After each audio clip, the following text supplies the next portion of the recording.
Je vous invite dans le livre de l'Apocalypse, le chapitre 20. Satan lié pour 1000 ans, règne des fidèles et de Christ. Voici ce que la Bible déclare dans ce chapitre. Certainement tu l'ignorais, tu ne savais pas qu'il y avait des choses, il y avait des versets qui parlaient ouvertement des événements à venir. Au chapitre 20 de l'Apocalypse, premier verset, je lis la parole de Dieu. Puis je vis descendre du ciel un ange qui avait la clé de l'abîme et une grande chaîne dans sa main. Il saisit le dragon, le serpent ancien, qui est le diable et Satan, et il le lia pour 1000 ans. Oui, 1000 ans. Sans sorcier, sans jalousie, 1000 ans. Parce qu'un homme doit revenir. Il s'appelle Jésus-Christ de Nazareth, Shaddai. Il le jeta, verset 3, il le jeta dans l'abîme, fermant et scella l'entrée au-dessus de lui, afin qu'il ne séduise plus les nations, jusqu'à ce que les 1000 ans furent accomplis. Après cela, il faut qu'il soit délié pour un peu de temps. Et je vis des trônes, et à ceux qui s'y assirent furent donnés le pouvoir de juger. Et je vis les âmes de ceux qui avaient été décapités à cause du témoignage de Jésus-Christ et à cause de la parole de Dieu, et de ceux qui n'avaient pas adoré la bête ni son image, et ceux qui n'avaient pas reçu la marque sur le front et sur leurs mains. Ils revinrent à la vie, et ils régnèrent avec Christ pendant 1000 ans. Et ils régnèrent avec Christ pendant 1000 ans. La marque de Dieu se passe actuellement en nous. La marque de Dieu s'esquisse actuellement sur nos fronts. La marque de Dieu, c'est maintenant qu'on met le cachet sur les fronts des serviteurs de Jésus. Donc si ce jour arrive et que tu te trouves, et déjà, en parlant même de l'enlèvement, est-ce que ta Bible ne t'a pas dit que ce n'est pas parce que tu vas à l'église? De deux qui seront dans une chambre, un sera enlevé et l'autre restera.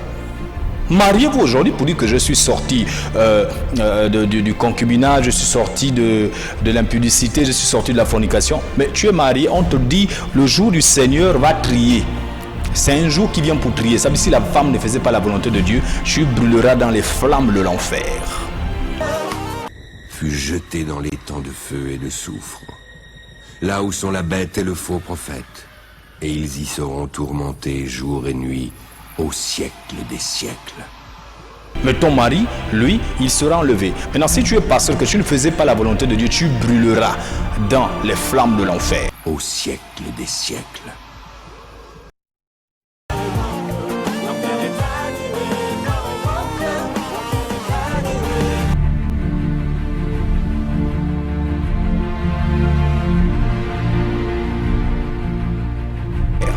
Ne dis pas j'ai fait des miracles, j'ai chassé les démons, j'ai prophétisé au nom de Jésus, j'étais le super. On m'appelait même électrique, j'étais puissant. Mais regarde qu'aujourd'hui, quand tu seras en face de Jésus, tu te diras, moi je ne te connais pas, je ne t'ai jamais connu. Et puis c'est même bizarre, il ne dit pas, je t'avais connu, mais quand tu as déconné, tu es tombé. Or dans l'Apocalypse 2, on nous dit que Jésus-Christ là-bas, regardez bien votre Bible, Jésus-Christ dans l'Apocalypse 2, il dit, je connais ta force et ta faiblesse. Souviens-toi là où tu es tombé, répands-toi. Là, nous voyons dans ce passage la différence que quand Dieu te connaît, la différence qui existe entre celui qui n'est pas connu de Dieu et celui qui est connu de Dieu. Donc si Dieu te connaît, il est le seul qui va te défendre. Il sait que tu étais avec lui, tu es tombé, il doit te relever. C'est écrit dans Romains 14, 4. Mais regardez le contraire.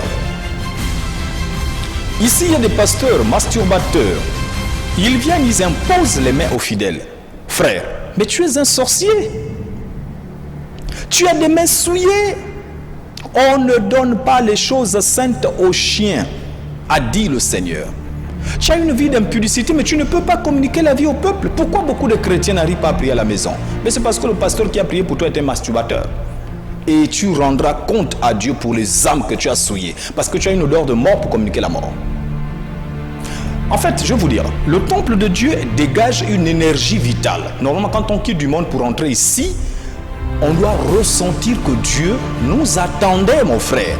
Qu'il confirme cette parole qui est dans Jérémie 1,5, qu'avant le ventre de ta maman, moi je te connaissais, je t'avais établi prophète de nation.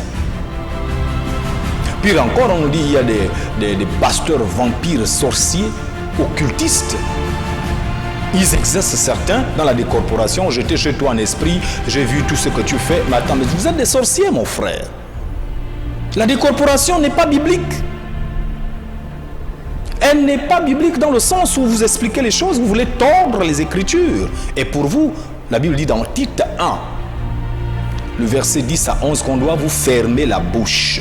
Fermer la bouche. Les sorciers, fermez la bouche.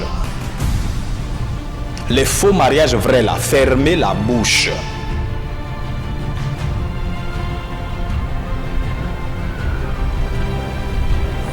Parce que Jésus-Christ doit revenir juger une église. Rassurez-vous que l'église est jugée 2 fois plus que le monde. Nous sommes plus jugés. Nous serons plus jugés que le païen, mon frère. Ne t'amuse pas avec ça.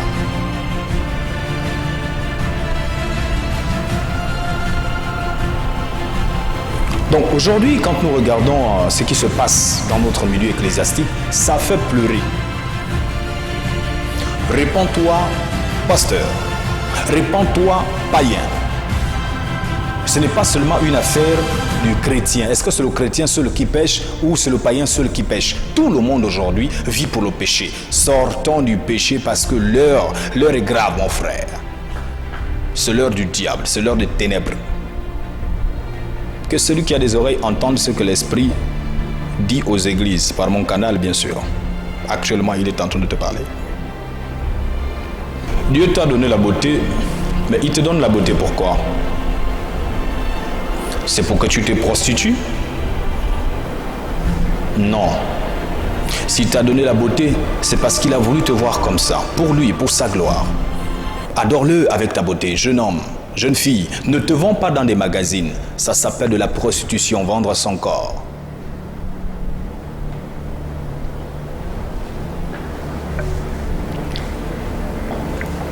Donc, dans le livre de l'Apocalypse, nous voyons un retour puissant de Jésus-Christ Nazareth.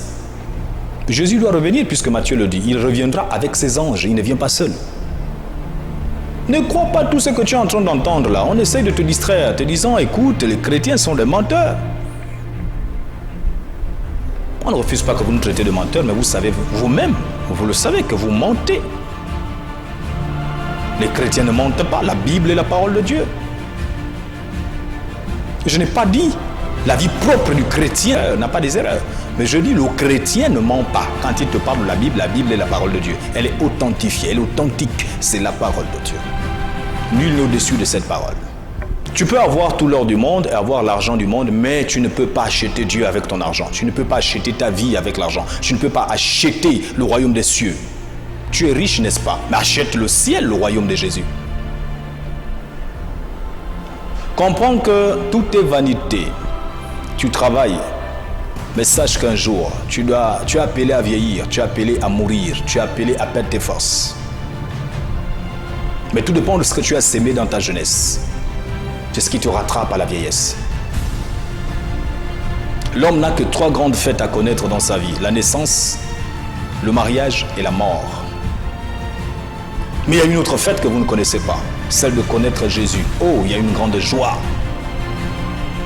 de connaître cet homme. Et je t'invite à l'adorer, à le louer. Il est le seul qui mérite l'adoration, El Shaddai. Moi, je l'aime. Plus vous vous approchez de lui, plus vous êtes éclatant. Plus vous donnez à lui, sortez de l'impudicité. Parce que, écoutez, la lumière est claire. Dans Genèse, le chapitre, je crois 2, vers le verset 14, on nous dit, il a créé les luminaires, le plus grand pour présider au jour, donc le soleil, et le plus petit pour présider à la nuit. Maîtresse de la nuit, c'est la lune. La lune, maîtresse de la nuit. Et vous voyez que les deux sont là pour éclairer. Mais toi, la lumière là qui t'éclaire, elle vient de ténèbres.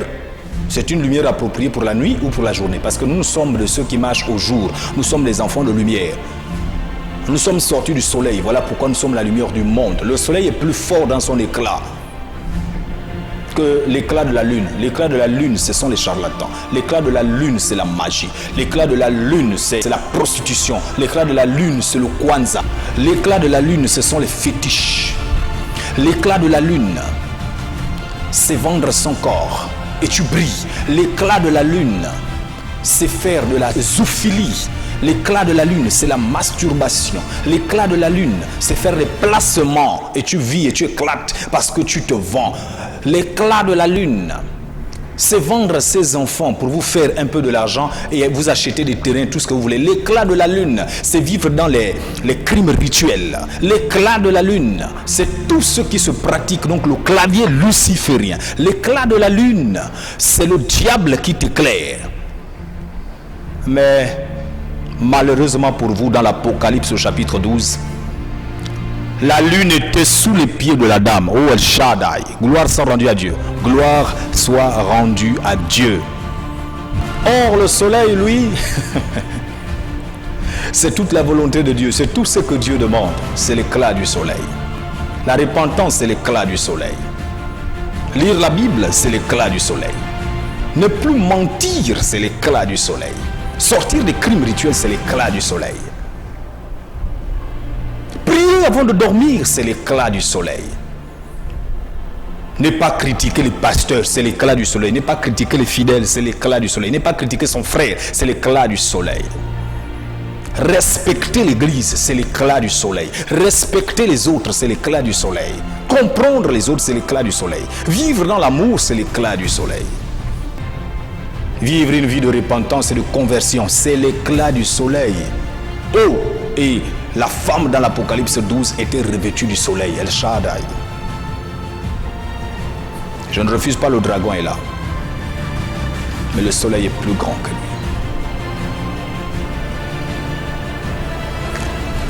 Le dragon est là, mais il y a un grand aigle qui le dépasse. Voilà pourquoi ce message est pour les gagnants. Sors de l'impudicité, sors de placement, sors de la magie noire, sors de la magie rouge. Cite la couleur dans laquelle tu te retrouvais englouti, mais sors de ces choses. Que Dieu te donne la capacité. Quand je dis sors, je n'ai pas dit que tu as la force de sortir, mais je dis tu as la volonté. Si tu t'attaches à Dieu, Dieu vient à ton secours. Aide-toi et le ciel t'aidera. Commence, Dieu va finir. Confesse et Dieu va te pardonner. Et si tu es pardonné, il se crée un chemin en toi. Humilie-toi et il t'élèvera. Rabaisse-toi et il te mettra à la cour des grands. Mais c'est toi qui dois commencer. Il dit revenez à moi et je reviendrai à vous. C'est dans Malachie le chapitre 3, le verset 7. Que celui qui a des oreilles entende ce que l'Esprit dit aux églises. Les voleurs de dîmes, vous pensez que vous êtes bénis? Pasteur voleur de dîmes, fidèle voleur de dîmes. Mais vous êtes maudits. C'est écrit, vous êtes des maudits élégants. Des maudits qui roulent en voiture, malheureusement. Des maudits qui habitent des maisons. Des maudits qui louent des hôtels pour des copines. Des maudits qui ne veulent pas changer. Vous pensez que vous portez des lunettes qui brillent, des lunettes de taille. Mais la Bible dit que, pour ce qui concerne même votre vue, vous ne voyez pas, vous êtes des aveugles qui conduisent d'autres aveugles. Les premiers aveugles, ce sont ceux qui comptent sur vous pour évoluer. Et les deuxièmes aveugles, c'est vous qui comptez sur Satan pour les aider. Vous voyez ça? Voilà pourquoi il a dit, je suis venu ôter la vue à ceux qui peuvent voir et donner la vue à ceux qui ne peuvent pas voir. Les aveugles de ce monde sont les mieux connus de Dieu que ceux qui voient dans ce monde sont les plus perdus. Et si tu savais que le péché pouvait te tuer, tu n'aurais pas touché. Mais comme tu crois voir la vérité et la séduction du péché, voilà pourquoi tu meurs. Que celui qui a des oreilles entende ce que l'Esprit dit aux églises. Comme tu es un aveugle, tu n'aurais pas donné, sacrifié ta femme que tu aimais, tes enfants que tu aimais, dans la loge, dans la magie noire, ton grand-père que tu aimais. Le diable va toujours te demander la chose la plus bonne qui doit te faire subir. Voilà qu'on dit que sa bénédiction s'est fait suivre de chagrin. Mais celle de Dieu n'a pas de chagrin. Oh, Jesus Christ. Dieu, quand il te donne, il n'y a pas de chagrin. Il n'y a pas de chagrin, mon frère. Il n'y a pas de chagrin. Il n'y a pas de chagrin. Est-ce que Dieu n'enrichit pas? J'entends dire que les chrétiens sont les plus pauvres, mais c'est faux. C'est parce que vous avez enseigné le christianisme francophone qui dit que le chrétien doit être pauvre.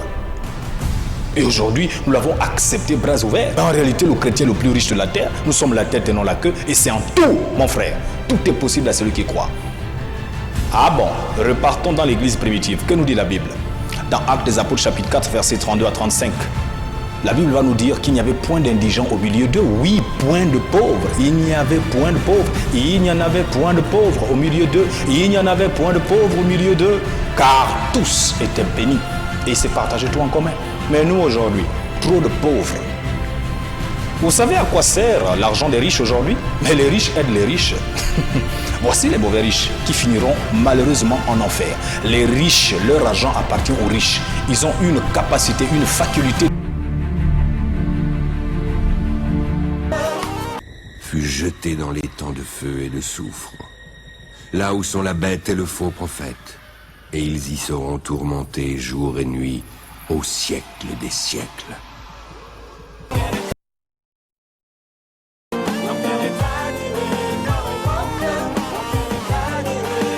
Jeune homme, réjouis-toi dans les jours de ta jeunesse, livre-toi au plaisir de ton cœur, et sache que pour cela, l'éternel Dieu des armées t'appellera en jugement. Ecclésiaste chapitre 12, verset 1er, Shaddai.